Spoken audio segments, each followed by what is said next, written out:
শান্তিনিকেতন যদি আমার মতো আপনাদেরও প্রিয় জায়গা হয় তাহলে এই ভিডিওটা আপনাদের জন্যই। সোনাঝুরি হাটের মধ্যেই রামশ্যাম ভিলেজ রিসর্টে থাকা খাওয়ার ব্যবস্থার পাশাপাশি এখানকার রেস্টুরেন্টটাও কিন্তু ভীষণ ফেমাস। শান্তিনিকেতনে বাঙালি খাবার যথেষ্ট জনপ্রিয়, তবে তারই মধ্যে এখানকার রামশ্যামের থালি কিন্তু যথেষ্ট জনপ্রিয়। আপনারা অন্তত একদিন হলেও এখানকার দুপুরের লাঞ্চের থালিটা ট্রাই করবেন। এখানে এসে আমরা নিয়েছিলাম একটা ভেজ থালি, যেখানে 7 থেকে 8 রকম আইটেম দেখতেই পাচ্ছেন।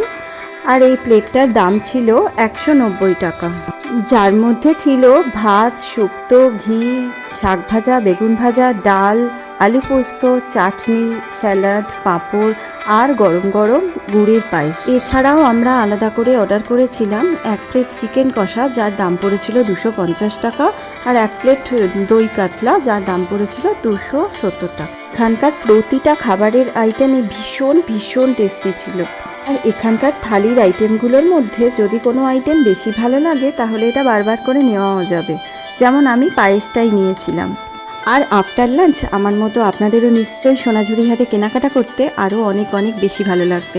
তাই আর দেরি না করে অবশ্যই একদিন প্ল্যান করে ফেলুন। দেখা হচ্ছে পরের ভিডিওতে। সবাই খুব খুব ভালো থাকবেন। Thank you everyone.